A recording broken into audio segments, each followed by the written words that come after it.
the loudest Republican is Donald Trump. And Donald Trump is, President Trump, former President Trump, he is loudly coming out and saying, I am pro Bitcoin. I will protect your right to mine Bitcoin here in the United States. I will protect your right to hold your private keys. No, he's basically saying we're going to stop attacking you, which takes less work than attacking. So I think that he is going to keep those campaign promises. Yeah, it's funny you say that because, Trump straight up named Elizabeth Warren, I think, in one of his campaign rallies. He's like, I will not let Elizabeth Warren come and take your Bitcoin. The way he said it was always cracks me up. Bing bong. I am back with another edition of the State of Bitcoin podcast, where I've got the man, the myth, the legend, Pierre Rochard in the house here. And he's just coming off a court case where Elizabeth Warren was attacking Bitcoin mining. So, Pierre, why don't you tell us a little bit about that experience and going into that, fighting the U.S. government and, how they're kind of speculating and attacking Bitcoin mining from the energy side of things, and how maybe they're shifting their view a little bit and coming around. Yeah, absolutely. Thanks for having me on.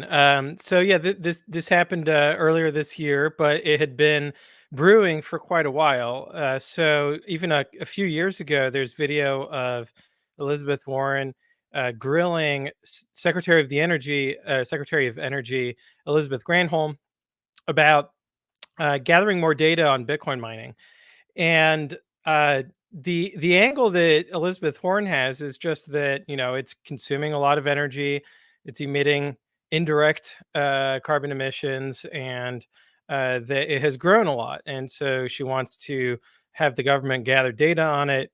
Presumably, it would be part of a longer term strategy of registering all the Bitcoin miners and then banning Bitcoin mining here in the United States. Because Elizabeth Warren wants to pave the way for a CBDC. So she doesn't want Bitcoin competing against a CBDC, a government currency that would enable her to further control people's financial lives. So she brought it up a few years ago, and then she brought it up again at the previous hearing with the Secretary of Energy. And lo and behold, earlier this year, in January, they issued an emergency survey. Basically, they were able to bypass all of the protections that we have from government paperwork. So there was a Paperwork Reduction Act that exists and an Administrative Procedure Act that essentially makes it so that anytime a government agency wants to put out a survey, they have to first publish the survey and get feedback on whether the questions in the survey are good or not, and this is called public notice and comment. So I guess the Energy Department or the people controlling them did not really have any kind of patience for going through the correct process. And they certainly didn't want Bitcoin miners to be providing their feedback in public notice and comment. So they wanted to railroad this through, it's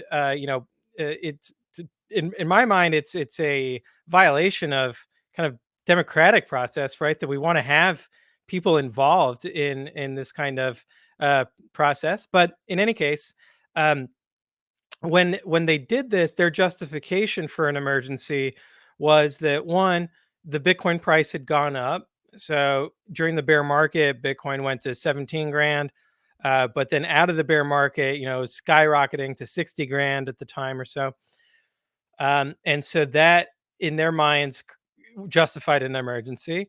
And then the second was about the electricity grid, essentially saying that the grid is already stressed. And so additional Bitcoin mining on the grid is going to further increase stress and create an emergency. And so, from a legal perspective, it's about, is there a reasonable risk of public harm? And so that's kind of the standard you have to meet to justify having an emergency like this.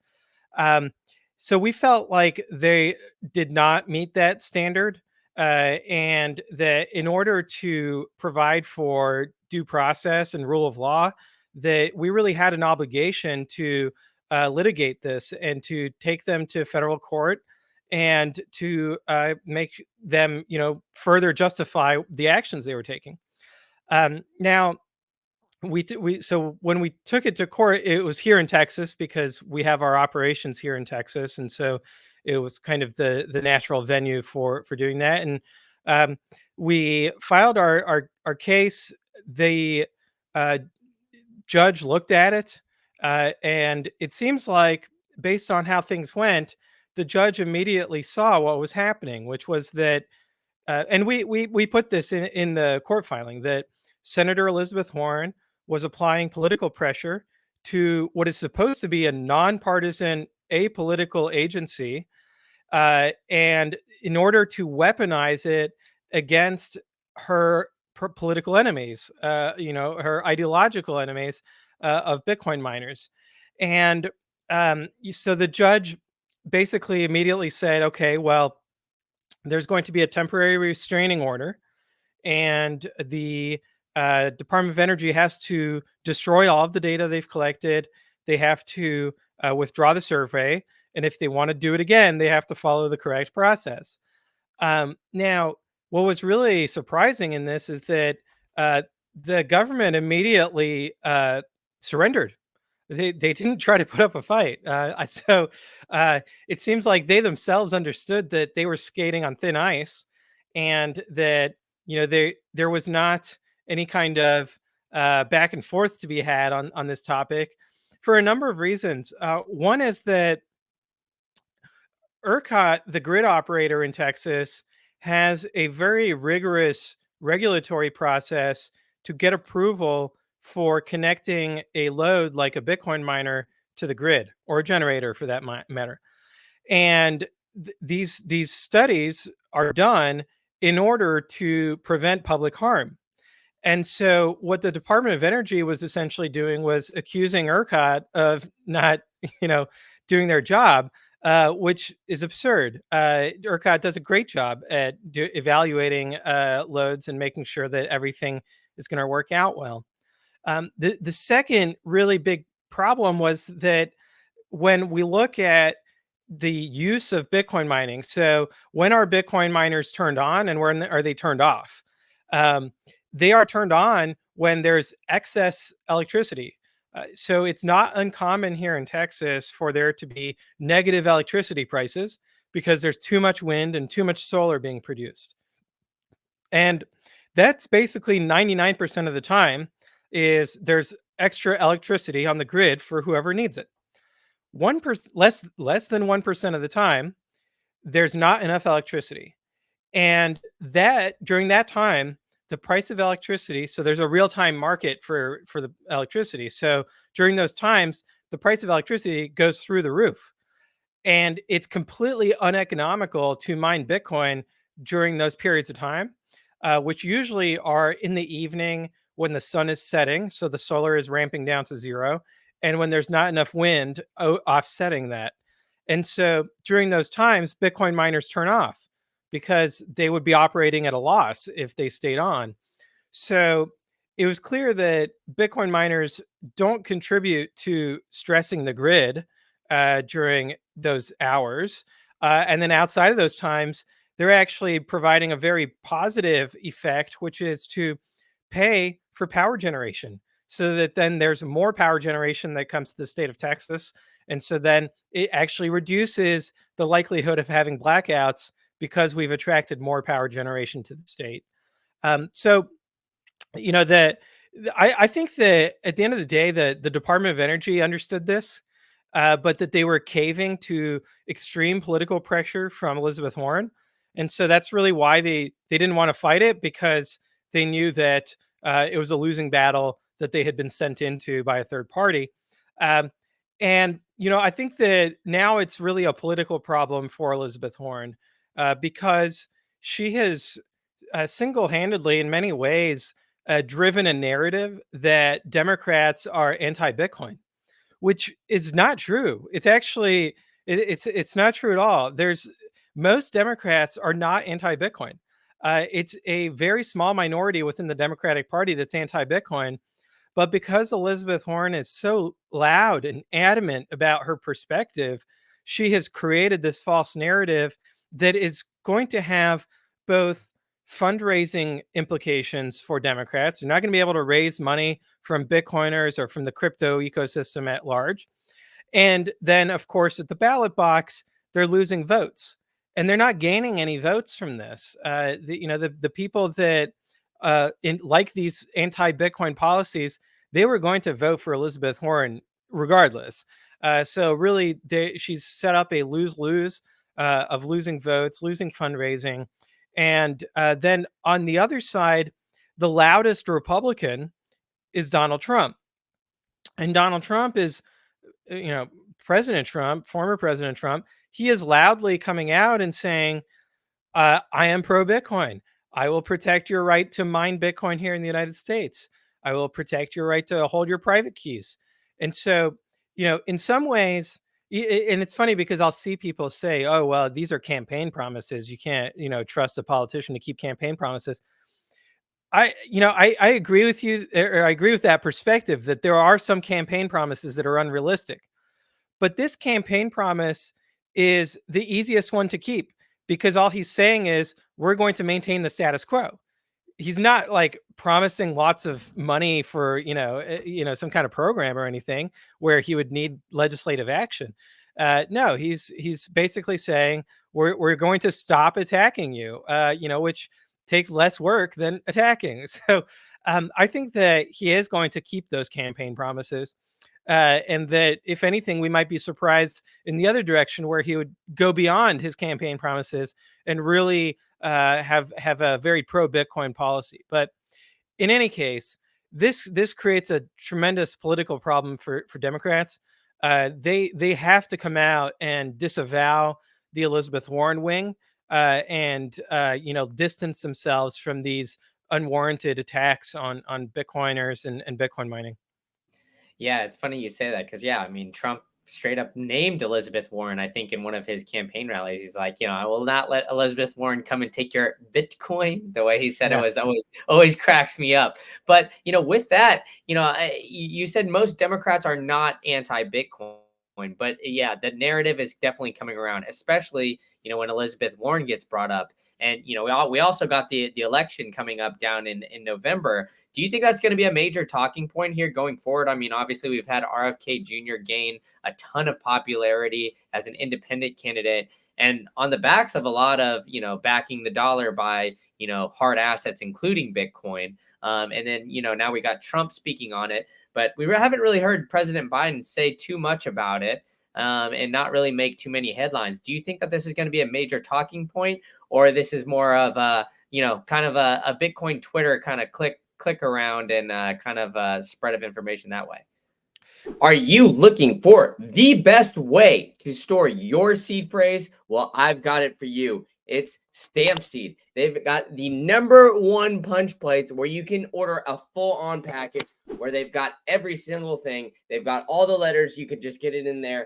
And they've got this sick hammer, which they've engineered to make it so easy for you to punch in that titanium steel plate and store your seed phrase in the most secure way possible. So go ahead and get your Bitcoin off of these exchanges and use promo code Green Candle for 15% off. They're helping power the show. They've got the Bitcoin logo. You can punch it into your seed phrase as well. If you could see it here, they've got a lot of cool stuff. And now I'm helping empower you to get your Bitcoin off an exchange utilizing Stampseed and storing your seed phrase in the most secure way possible. Now get to it. All right, back to the show. Yeah, so I think it really depends on how Biden's campaign team handles the issue because they did back off a little bit and start making some overtures, or they at least told journalists that, oh, we're going to meet with crypto people and sort things out. But that might have been pretty empty. I mean, I think that what if Biden wants to dig in and make this a campaign issue, he absolutely can. He can accuse Trump of of siding with crypto and Bitcoin and how they're terrible for the environment and only criminals use them. he could certainly dig in and take that position and really turn it into a strong partisan issue. Um, the problem he has is that at the so all of these politicians, they receive numbers from the polling agencies saying, here's what's polling well, here's what's polling poorly. Um, and what we saw with the recent accounting bulletin that was voted against by in Congress was that Nancy Pelosi and Chuck Schumer sided with the pro crypto side. And so what Biden would be doing would be breaking with his legislative cohort. Um, and the legislators, the reason why they are saying, hey, let's tone it down, let's be a little bit more pro crypto, is because they don't want to lose the Senate. And they have the House by a very, they could get the House back. It's very thin right now. But they could lose the Senate if they go hard against crypto. And it on one hand, yeah, it's kind of an echo chamber on Twitter, but on the other hand, some of these Senate races, they can be decided by 1,000 votes, right? So that's enough. And there's millions of people who are in some way or another interested in crypto, and might be holding some or look favorably towards it. So um, I think that the smart move for the Biden team would be to come out and say, we're replacing Gary Gensler. He's gone. We made a mistake with him. And we're replacing Marty Greenberg at the FDIC. He's a mess as well. And that they would put in people who are pro crypto. And that then they would rescind their SOB 121, close out some of their SEC litigation against altcoins, and kind of just back off. That would be the smart move to make. The clock is running. It's June. The election's in November. So I don't think that's the strategy that they're adopting. I think that what they might do is just kind of wait and see. So not make any big moves over the coming months, and try to get reelected without shifting on crypto policy. Now, you've been using crypto a lot, and I've heard you in other interviews. I know you don't necessarily like to use that terminology, but when it comes to, like, I guess the greater like crypto mining landscape, it seems like the altcoins, the shit coins, all those other people outside of Bitcoin, that's their biggest driver against Bitcoin is the use of the energy. Now, that would make me kind of believe that they would want maybe like kind of go for these Elizabeth Warren policies on that side of things. Are you seeing that, or are you seeing, I guess, that the altcoins kind of realizing like, hey, we can't let Bitcoin fail, or we can't let Bitcoin be, I guess, or let policies kind of deeply affect Bitcoin, because at the end of the day, it's a trickle down effect and it hurts us as well.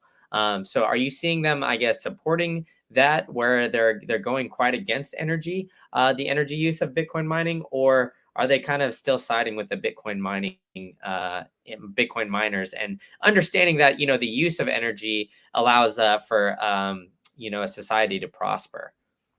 Are you looking for the best way to orange pill your friends and family? Well, I've got a way for you that's got a little bit of a nostalgia factor. I've got Bitcoin trading cards. They've got the Genesis pack. I've got an open pack right here, sitting here, where you can hand out a bunch of these cards with some great, great artwork.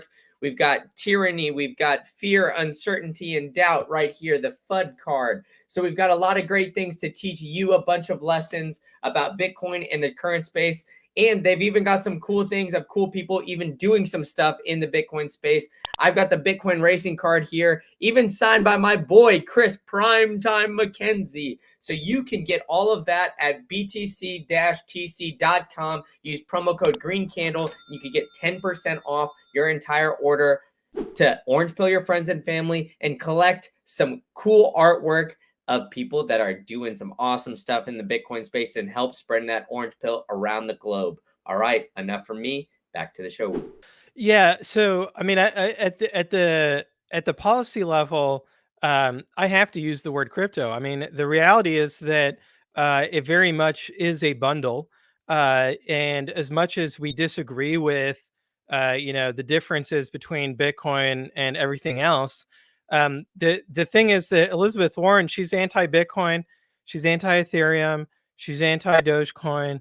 Like, she's not she's not picking favorites. And then on the other end, Trump, he's pro NFTs, pro Ethereum, pro Bitcoin, pro stable coins, right? So it very much is bundled together.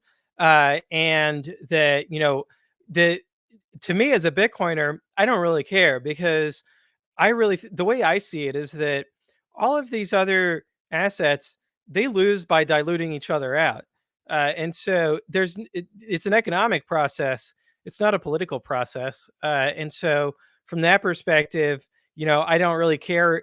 And in fact, I'd say that it is good for us to ally with Ethereum people on policy issues.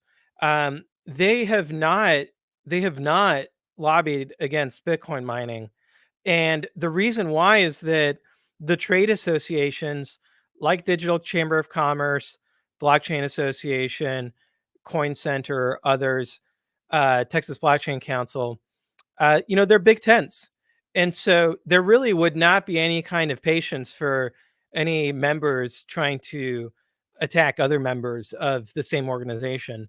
Now, there's also Bitcoin only policy organizations like Bitcoin Policy Institute, SATS, the Satoshi Action Fund, that are doing great work as well by being laser focused on Bitcoin and Bitcoin mining. There's So I think that eventually, when when things are settled at the policy level for for crypto, then we'll have time for more nuance of, hey, if we're going to have the government start a strategic reserve, it had better be Bitcoin only. I mean, it would be absurd to have some hyperinflationary cryptocurrency in there as well. And so there's definitely, I think, it's Bitcoin only advocacy at the policy level is still very important. But I think that if we adopt a strategy of separating ourselves, then we end up weaker. And there's yeah, that's it. Now, I will say that Ripple and XRP, they have funded anti-Bitcoin mining, Greenpeace, FUD, and shame on them for doing that. Now, it has been a disaster for them. They've gotten nothing for spending $5 million, and Greenpeace's brand is tarnished. So it was you don't attack Bitcoin if you have something to lose. So I think that they got to rethink their strategy there. But at the policy level, yeah, it is bundled together as crypto, and it'll take a while to unbundle that, and it'll really be issue by issue.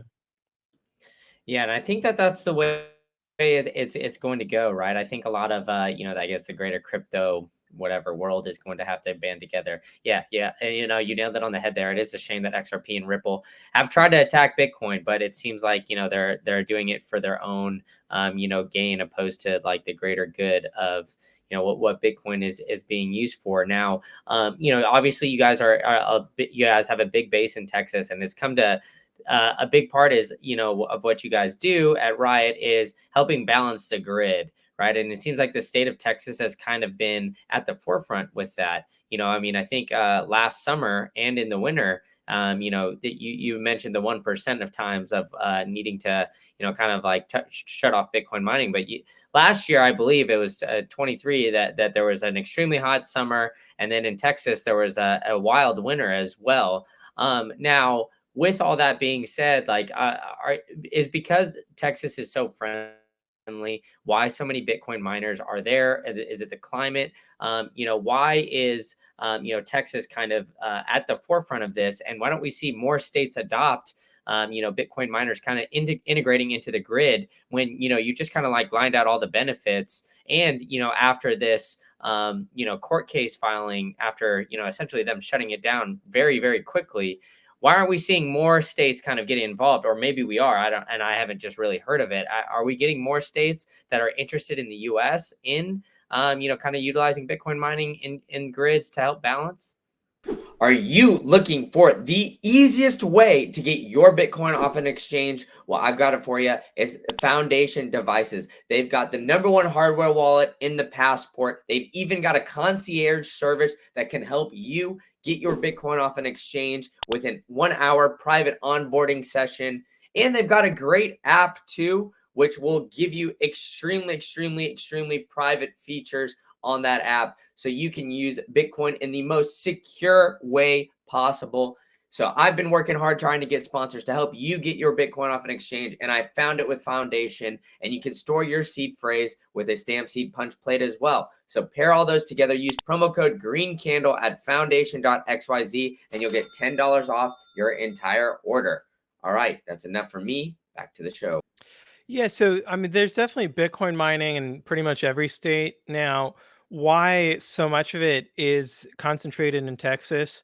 Um, the regulatory environment is one piece of it, where it goes beyond them just being friendly towards Bitcoin mining. It's that they um, they move more quickly than other grids do, and so you're able to get connected faster. So there's an element of speed there. And then on the energy cost, Texas has an all of the above strategy to energy, and it's really well geographically positioned in terms of natural resources to be able to deliver low cost electricity. So it has a wind corridor in West Texas. It has a lot of sun for solar, and it has a lot of natural gas underground. And so when you combine those three factors, now and the natural gas is a byproduct of drilling for oil. So when oil is expensive and they're drilling for oil, they will bring up natural gas even if it's cheap. They bring it up, and then it drives the price of natural gas down and makes it very economical to run natural gas turbines here in Texas. So it's really the low cost electricity as a consequence of the geography, the natural resources of Texas, that is a huge advantage, where in lots of other parts of the world you would have to import that energy, and that is expensive. Now, and it seems like there is, and Texas has always been very energy dense, right? I mean, I grew up in Austin. Houston's like a big oil hub, and basically it's like Houston and New Orleans if you want to work in the oil and gas industry. And it seems like that's kind of continued to stay. But a lot of other states have kind of moved away towards, trying to find like renewable energies, doing the whole green energy policy and things like that. But obviously, it's kind of shifted a little bit, right? Where Bitcoin is looked at as more of like utilizing renewable energy and green energy. Now, do you still think that we're going to still, I guess, move towards that or move? Or do you think we're moving away from that FUD, excuse me, of that Bitcoin is not for clean energy and that Bitcoin energy is not green? Do you think like we're starting to see a shift in that tide? Well, I think that, on one hand, Texas has one of the cleanest grids.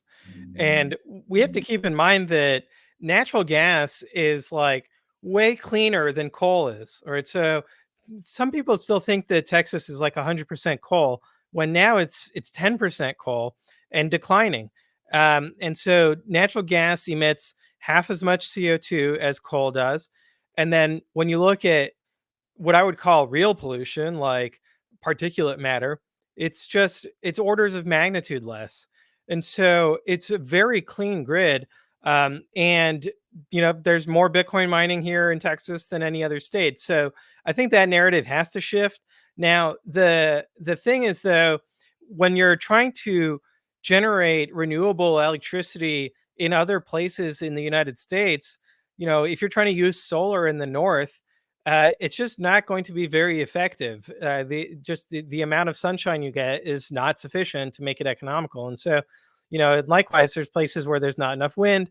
And what if we want zero carbon electricity? in a lot of places, nuclear is going to be the best option. But for many different reasons, whether it's regulatory or not, nuclear is expensive. It's arguably too expensive for Bitcoin mining, but it, it perhaps with economies of scale and improvements in the regulatory environment, nuclear could get to a much more competitive cost position. Yeah, and I think like we're going to start to see the shift towards nuclear. But I kind of mentioned it a little bit earlier, and I want to hear like I guess your combative or your argument against it. But another argument that I hear a lot on the crypto side of things is that the use of energy is a bad thing.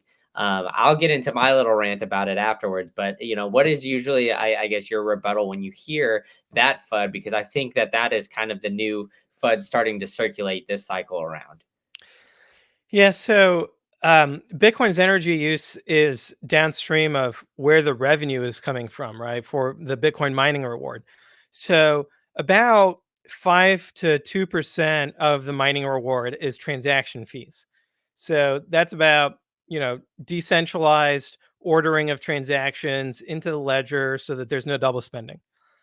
The other 95% of the energy use is going into the issuance of Bitcoin, right? The block subsidy, the new Bitcoin being added to the ledger, and that gets cut in half every 4 years. So, all else equal, the use of energy gets cut in half every 4 years for the subsidy. Now, there's an interesting question of how how do these other cryptocurrencies add units to the ledger? Ethereum, they did it in a centralized way. So on day zero, they manually added units to the ledger based on the results of their IPO pre-sale, back in the day. So that's one way to do it, is to do it in a centralized manner. The only decentralized way of issuing the asset is through proof of work. So, um, you know, and I think this might speak to why deep down in her reptilian brain, Elizabeth Warren really hates Bitcoin mining, is that it is destroying seniorage, right? Seniorage being the monopoly profits from being able to prevent other people from competing to issue the currency. So if you use your printer at home to print $100 bills, you get arrested, right? Um, but that's how they keep their profit margins. So then when they print $100 bill, they make $100. They're not, and they don't want anyone competing with that. So the reason why Bitcoin has energy consumption, primarily 95% of it is about decentralized issuance of the currency and, putting that power back in the hands of the people, and making sure that there's no monopoly profits. Rather, the value gets funneled into the energy sector, right, of generating electricity for the most part, but also lots of great blue collar jobs in rural areas, which is also something that I imagine Elizabeth Warren doesn't really care for. Yeah, no, I agree with you there. And then on the other point is like, the law of conservation of energy, like one of the more basic things, like, right, energy can neither be created nor destroyed. And I think people really think that when they make this argument that we're like creating energy out of thin air, but at the end it just it encourages the use of renewable energy, of energy sources that we would never have captured before. And with all that being said, when we've seen societies prosper in the past, it's basically based on the amount of energy that they can capture and utilize for themselves to help, that society prosper. So I think, like, all in all, it's just an interesting kind of new way that they're spinning it, and looking at it that way. And yeah, I mean, it creates jobs, it creates new opportunities, it creates a lot more things, and it encourages the efficient use of energy as well, where you can try to, get as much bang for your buck when it comes to, Bitcoin mining. So I think like that it is going to be moving towards that way, and it already has been, right? I mean, I think a massive amount of, you probably know the numbers better off the top of your head as to how much is renewable energy. But I always just find it interesting that that's the FUD, when at the core, like what everybody learned in physics and, like high school or maybe even middle school, was that, just the generic law of conservation of energy. And they neglect that point and they try to convolute it. And I think that's what a lot of people, when they're getting into Bitcoin, or they're getting into, economics, or just some simple things, as, the simple supply and demand, simple, law of conservation of energy, like these simple topics can help make the society so much better. And it's like, at the end of the day, fix the money, fix the world. But people try to make it way more complex than it is. And, I just think that they're essentially just muddying the waters in order to keep power. But at the end of the day, like I said, I mean, I just don't see why, you can get away from this, the fact of the matter that, energy can never be created nor destroyed. And we're getting back to that, with the Bitcoin mining, and we're able to capture a lot of it through the use of renewable energy, and I think that that's going to continue. And Yeah. so, are you looking for the number one place to find all the information you can about Bitcoin, whether it's price, whether it's hash rate, whether it's the latest up to date things outside of Bitcoin, whether it's nation state adoption, what have you? Well, I've got the place for you. Check out bitcoinnews.com. They've even got the number one newsletter in the game when it comes to Bitcoin, because it gives you all the up-to-date information on every single thing that happened in the past week. That'll come to your inbox every single Monday morning. You could sign up using this code right down here, or this link. It's also in the show notes. So come join me and thousands of other people that are getting the most up-to-date information from bitcoinnews.com and their newsletter. All right, let's get back to the show. Go ahead. Well, another point on the renewable energy is that the proponents of renewable energy say that it's the lowest cost form of energy. And so if that's true, then Bitcoin mining will become 100% renewable. And further, that, they say, oh, well, that renewable energy should be going towards other uses. Well, Bitcoin mining is about 24 gigawatts. So it's not really, it's not a lot. And so if renewables can't scale, where 24 gigawatts would be meaningful to that equation, then there's a separate problem going on in their supply chain. Yeah, 100%. And I agree with you there. And so, when it comes to like the development of renewable energies and different projects, right? We've seen the development of the volcano, capturing geothermal energy in El Salvador. We've seen a lot of hydro plants pop up, with the forefront of nuclear, right? I mean, you mentioned a little bit earlier. Why hasn't there been more of a push to move towards more nuclear energy? Or maybe there has, and I just haven't seen too much of it, as I'm not in the weeds. But what is it going to take in order for us to kind of move that way? Yeah, so there has been a big shift, and including here in Texas, where there's a lot more interest in developing nuclear. So it's something that it just takes a long time. It's a long lead time. You got to get it right so that you don't have a meltdown. Um, and quite often, other technologies, it's pretty easy to put up solar panels, right? It's not like you need 15 years of studies or anything like that. So, uh, but I think that nuclear will happen. It's just it's going to take a while. Yeah. So, all right. So, define a while, I guess. Do you have like I'm putting you on the spot here a little Yeah, bit. no, like a couple of decades that for it to scale up. Okay. And then, so yeah, the couple of decades for it to scale up. So it's more of, I guess, the long time horizon here. And, maybe we're just in the age of the internet and I haven't seen an update here in a few months. So maybe that's why I feel like I haven't really heard too much, but I feel like that is the next logical step. Obviously the renewables and everything like that, but it seems like from the renewable side of things, you said it's not difficult, to put up solar panels and wind.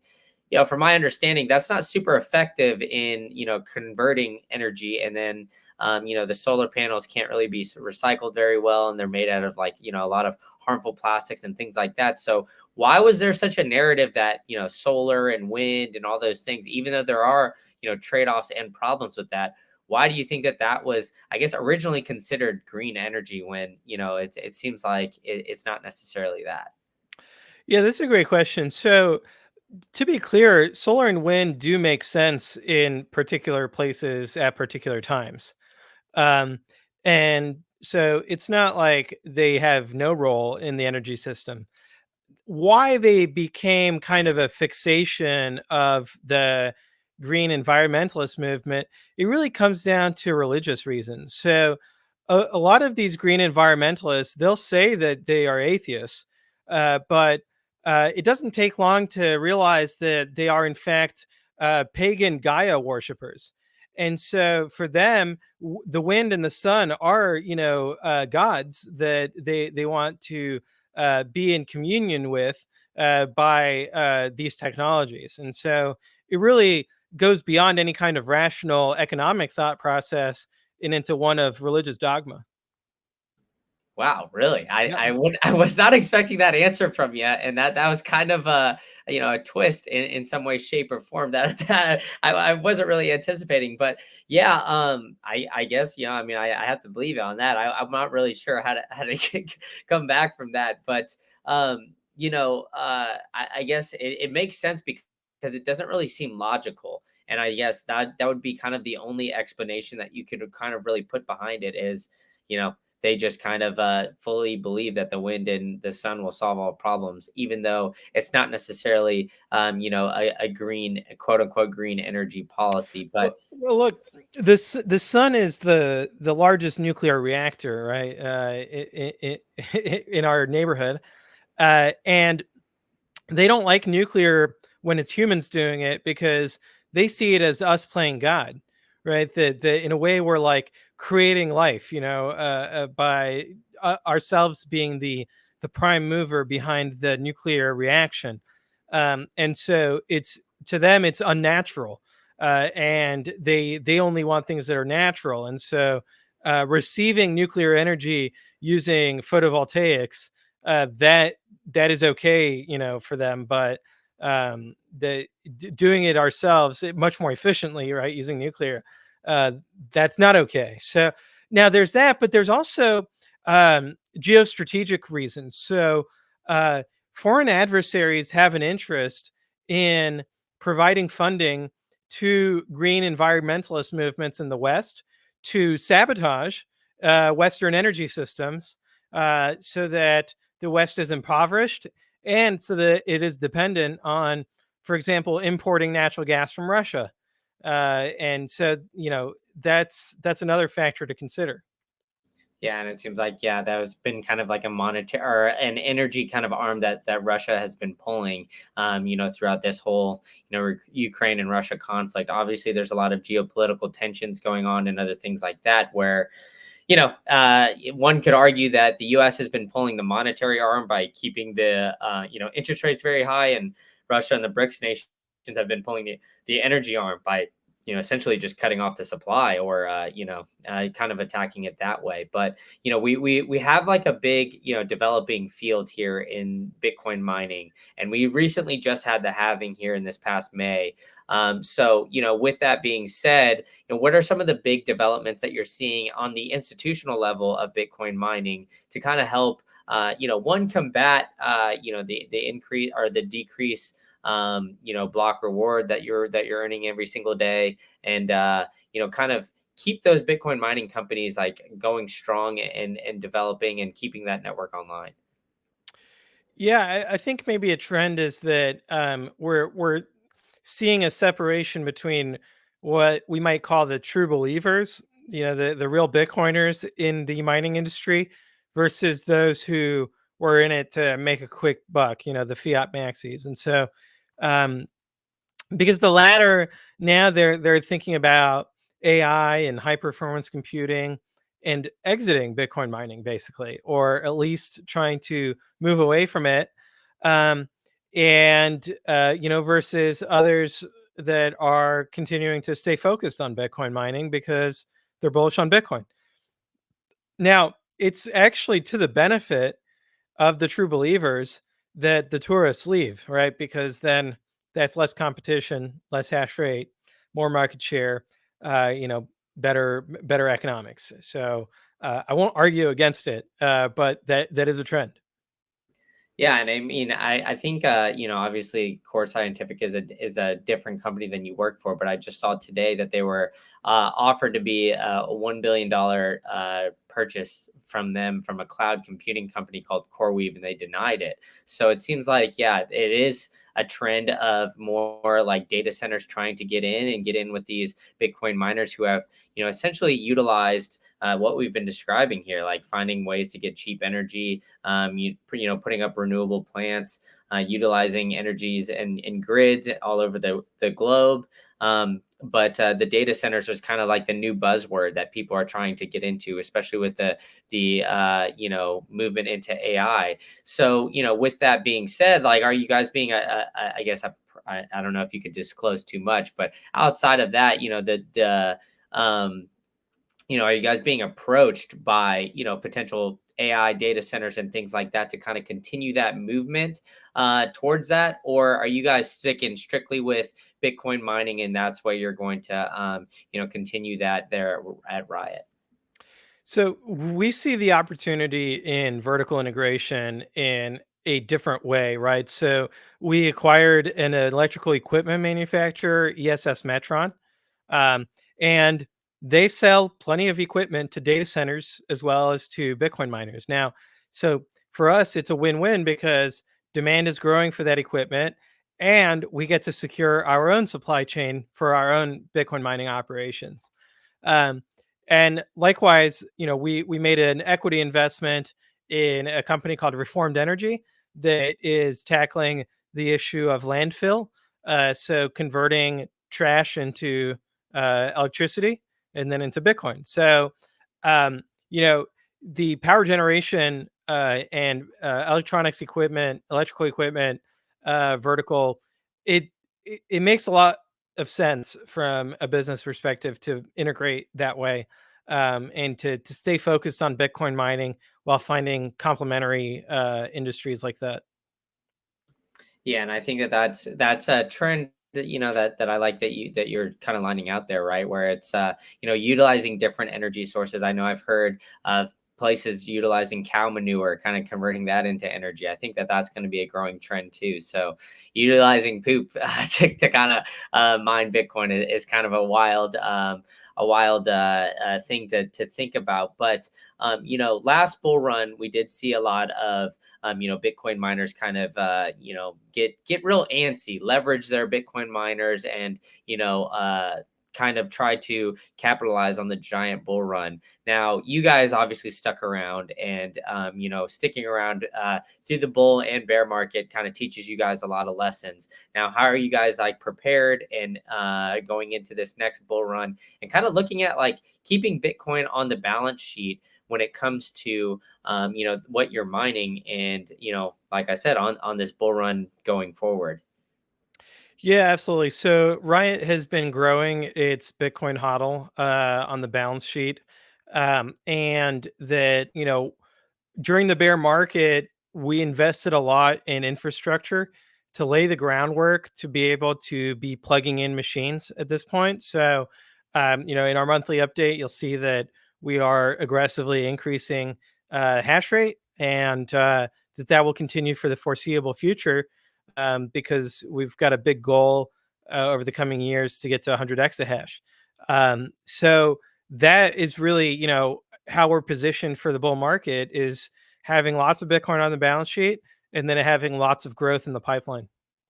Now, do you view like does Riot view I guess like Bitcoin on the balance sheet as like a long-term hold? Do you guys have a good like cash reserves as well, just in case to kind of ride the waves of that volatility? Or do you look at Bitcoin on the balance sheet as more of a, I guess, a positive thing, and you're utilizing it for the long run?